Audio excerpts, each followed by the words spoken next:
News 25 is brought to you by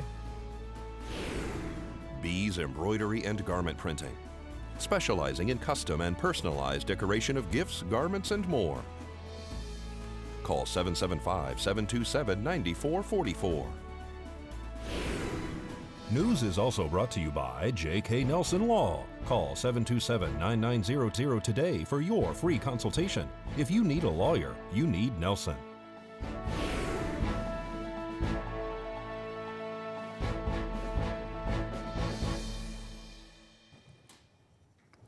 Tonight, a home is spared from a large debris fire, and the Consumer Electronics Show is on in Las Vegas. News 25 starts now. This is News 25 with Deanna O'Donnell. News 25. Local coverage you can count on. Chief Lewis says that sparks ignited a large fire in the back of a yard. It's Wednesday, January 8th. I'm Deanna O'Donnell. Well, a passerby called 911 when they spotted a large fire burning near a home over the weekend. We were dispatched for a report of an unknown type fire described as large in size in the area of Highway 160 in Mesquite on Saturday night around 11 p.m. As crews arrived on location, we did have an obvious fire condition. It was undetermined initially what was on fire. The investigation revealed a large rubbish fire to the rear of a residential property, but the fire had extended to a power pole, so there was a series of arcing as the power lines started dropping in the area. The immediate concerns was that it was going to energize the large perimeter fence that was going around the property, as well as another secondary perimeter fence that was around the house. The house was occupied. There was residents, including children, that were safely removed to an area that was considered a safe area at the rear of the property. Valley Electric had a real quick response. They arrived, they cut the power to the property, and then we went into suppression and controlled the fire with no further extension. Do you know how this started? The investigation revealed that most likely it was accidental in nature, related to there was cutting of some of the wood product in the area early in the evening, and it was felt that maybe there was some slag or some embers that were created as a result of that, which then caused the fire, which extended to the power pole. The power was cut off to several properties in the immediate area, but then they were restored once the power on the particular property was taken care of. It started off with passerby, saw the fire, reported it. Then as the units were responding, it awoke the residents, and they in turn responded. Well, there's lots of cool products and gadgets being unveiled at this year's Consumer Electronics Show in Las Vegas. One of those is an Avatar-themed concept vehicle, a joint venture between Mercedes-Benz and well-known film director James Cameron. There's no question this is a concept vehicle. It's called Vision AVTR, which stands for Advanced Vehicle Transformation. The show car looks like something right out of Cameron's wildly popular film Avatar, probably because Cameron and his design team played a large part in what you see here. The general shape is typical for futuristic cars. It has no doors, and there are 33 movable flaps on the back meant to look like scales on a reptile. Those flaps supply the car with energy and project the outside world into the car's interior. A big theme of this concept vehicle is sustainability. Some interior components are made from vegan materials, and the car's power source is a new battery technology which is totally free of rare earths and metals. When you sit inside, the car detects your pulse and can sense your breathing. Mercedes-Benz says this biometric connection is integral to how the concept operates. The idea is to merge passenger and vehicle into what they describe as a symbiotic organism. Cameron says his partnership with Mercedes-Benz is a natural fit, and he's excited to think about how some of the concepts and technology in the AVTR could eventually become reality. I think we found each other like magnets. You know, I mean, we were looking for corporate partners to help create awareness around Avatar. You were looking for some way to convey this new vision, this new message of sustainability. The Avatar film is a widely known brand, and it's focused on the ideas of sustainability and our connection to nature as human beings and how we have to defend that. I want to live in a future that allows these things to happen. Exactly. I want to live in that future. I don't want to live in some degraded future where where the effects of climate change have just disrupted everything. I want to live in that future. So it's aspirational for all of us to do what we have to do. And I think what Mercedes is saying, we don't have to give up everything. We just have to be smarter. We just have to be smarter about how we have the things that we want. Mercedes-Benz did not elaborate on the car's mechanicals, though we do know the Vision AVTR is autonomous and it can crab walk side to side thanks to front and rear axles that can turn sideways up to 30 degrees. The Vision AVTR integrates a lot of forward-thinking concepts and technologies, and while some of that technology will likely show up in future vehicles, Mercedes-Benz has made no indication the Vision AVTR will actually be available at your local dealer. For News 25, I'm Brad Francis. I want one of those. That's pretty awesome. Well, Boeing is out with some recommendations for its grounded 737 MAX jets. Angela Miles has that story and more in today's Business First Brief. Here's Angela Miles with today's Business First Brief. Topping our news, General Motors warns business this year in China will be weak. Despite rolling out a number of new cars in China, sales tanked more than 15%. The stock fell as well. The trade deficit dropped more than expected in November to $43 billion. President Trump has made reducing the trade deficit a priority. The trade numbers for November mark an accomplishment for the president since he was elected. Boeing is out with a recommendation involving its grounded 737 MAX. The jet maker suggests pilots should go through simulation training before getting into the actual cockpit, which could delay the takeoff date. Earlier, Boeing said that pilot training for the MAX 737 would be computer-based. To find out where you can see us every day, go to businessfirstam.com.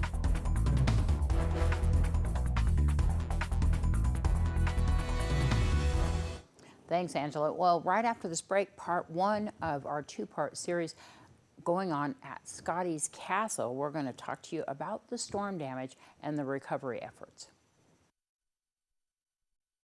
You're watching KPVM News 25. Local coverage you can count on.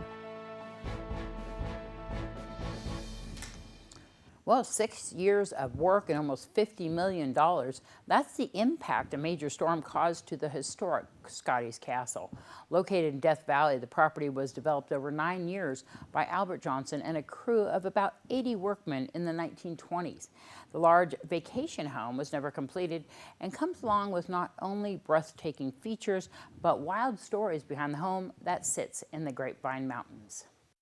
The flood was about 4 years ago in October of 2015, and we're in the midst of recovery right now, so the road work is nearly done. The utility projects are underway, and we hope to, within the next half year or so, start the major works on the historic buildings. We don't have a final firm estimate on the damage. That'll depend a lot on how much more problems we find as we get into things, and also what cost the contractors charge. So, but probably the recovery costs here are going to be between $40 and $50 million. The buildings here were built about 95 years ago, and in that time there had never been a flood of this magnitude.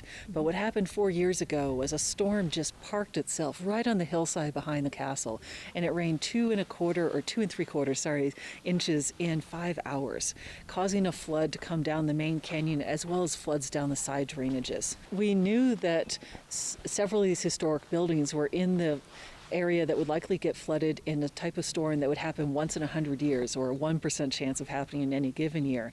And so we were expecting that. What we weren't expecting were these floods down the side channels. Those had never been predicted or modeled for.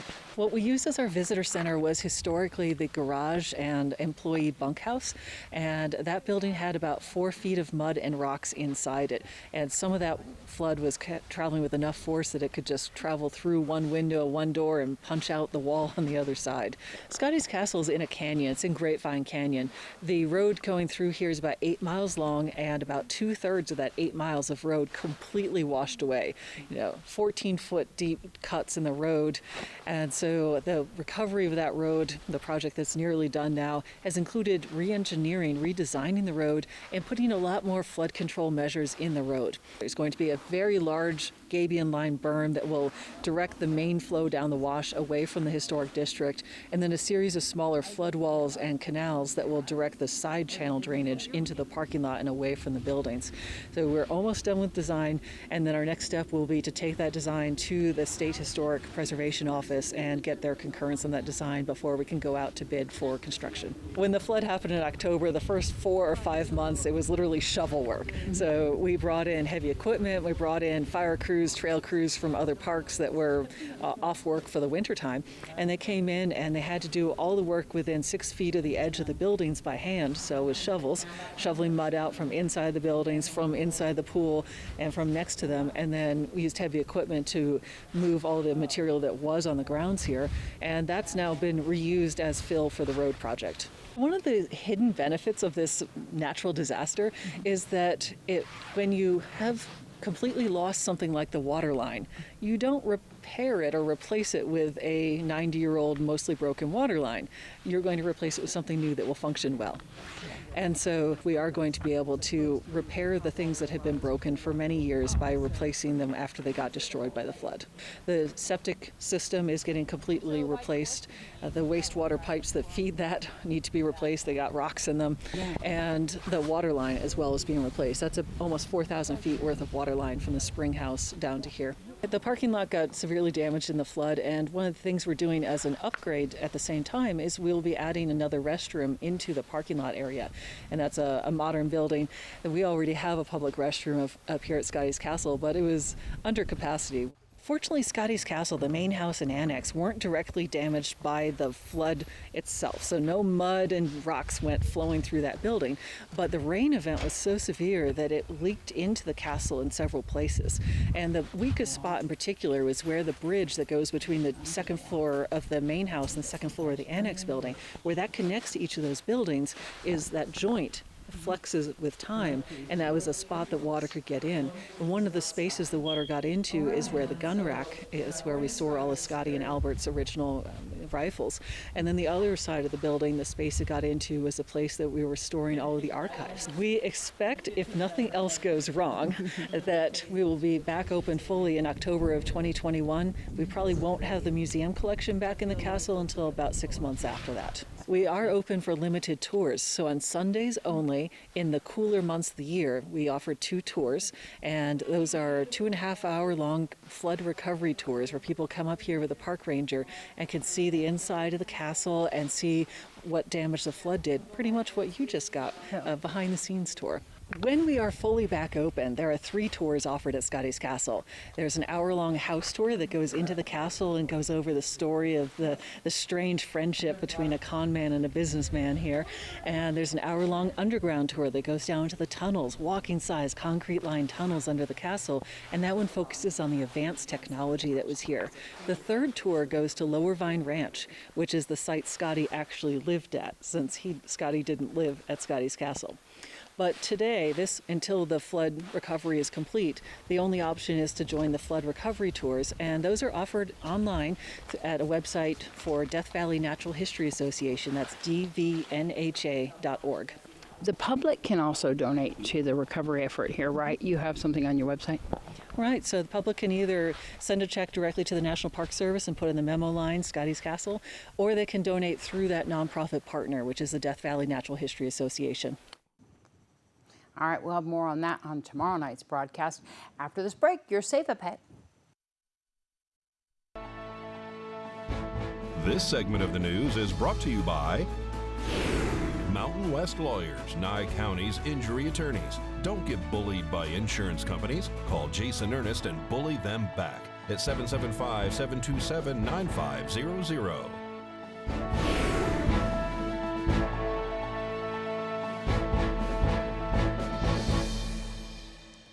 Well, in today's Save a Pet, we introduce you to a brindle beauty available now for adoption.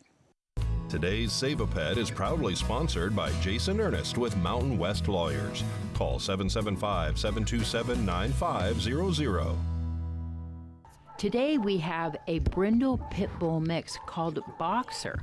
Boxer is about 3 years old, and he was picked up as a stray. Boxer is super loving and looking for his forever home. If you would like to see Boxer or any of his other friends here at Desert Haven Animal Society, you can give him a call at 775-751-7020. You can look him up on Facebook at Desert Haven Animal Society or check him out on Siri Lane right behind the Nye County Courthouse off Basin Avenue. All right, well, this is Willie, and Willie was a rescue. Hi, Willie, how you doing? And he says, yes, definitely go by some of our area rescues to adopt an animal. Well, Tanya Brum from RSVP invites you to attend tomorrow's Art for Senior event happening at Nye Communities Coalition. Art for Seniors is a wonderful program that Jan started a few years ago. It's an opportunity for people living with dementia and their loved ones, and just seniors in general, looking for something to do that's different. You let your creative juices flow. And it's the first Thursday of every month at the Coalition, room 32. This one is a little bit late. It's going to be tomorrow. It starts at 9:30. And tomorrow is going to be string art, but each month it's a different art format. So we're always looking for artists and craftspeople who can come in and help teach. But it's a way for seniors to get out of the house, do something fun, do something creative. It's a $10 donation, and that helps for the person doing the teaching to supplement that because they're spending money. But it's a great opportunity, and I think, and Jan was very strong on art, so I think that people need to know about this. It's there for all seniors. Just come out and join us at again, Nye Communities Coalition, room 32, and tomorrow it's 9:30 in the morning, and that's what time it is, but normally it's the first Thursday of every month. And that's right there at 1020 East Wilson, right there on the corner of West and Wilson, right? Yes, right across the street from the school district. For more information, is there a number to call? Oh, for more information, call my number, 702-845-4748. News 25 WeatherCam is brought to you by Lerner and Rowe Injury Attorney's Office in Pahrump. In a wreck, need a check? Call 702-877-1500. All right, let's take a look outside and see what we have going on. Beautiful skies, and of course, it's a little bit earlier on this shot, but it was a lovely day today, and a little warm too. We'll find out more with our forecast right after this break.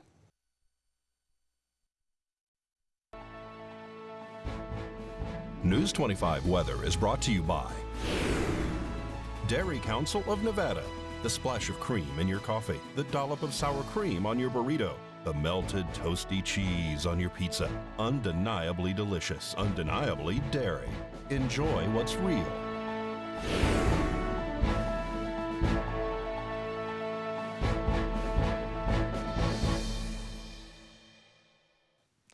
Hello and welcome back to News 25. I'm Michael Donohue with today's weather.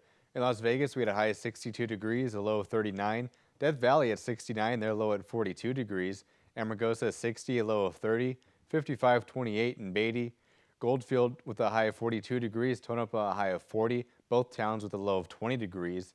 Fallon 48, their low at 27 degrees. In Carson City and Fernley, both with a high of 46 and their low at 29 degrees. Now today in Pahrump, we saw some mostly sunny skies. Our high today was 59 degrees. Winds coming out of the northwest at 12 miles per hour. 24% for our humidity, and our sunrise at 6:55 this morning. Now for tonight, we're going to see some partly cloudy skies. Our low is going to be 32 degrees. It's 55 outside currently. Winds coming out of the southeast at 4 miles per hour. 54% for our humidity, and our sunset at around 4:45 tonight. Now looking ahead to our 7-day, tomorrow we still have that wind advisory. We're going to be seeing winds up to 13 miles per hour. On Friday, we're going to be seeing some sunny skies, and those sunny skies are going to stretch all through next Tuesday, where we're going to see another wind advisory with the winds up to 14 miles per hour. And then on Wednesday, we're just going to see some cloudy skies coming in. Temperature-wise, we're not really seeing that many changes from Thursday through next Tuesday. We're going to be hanging out at just around 54, 55 degrees all through that stretch. And then by next Wednesday, we're going to drop down to 51 degrees. For overnights, we're not really seeing any changes at all. We're still going to be hanging out in those low to mid 30s, just between 31 and 34 degrees all week long. So with that, we're going to throw it back to the desk with Deanna. Thanks so much, Michael. Well, that's going to wrap up this edition of News 25. I'm Deanna O'Donnell from all of us here at KPVM-TV and Ace Country Radio, 103.1 FM. Have a great night. We'll see you back here tomorrow.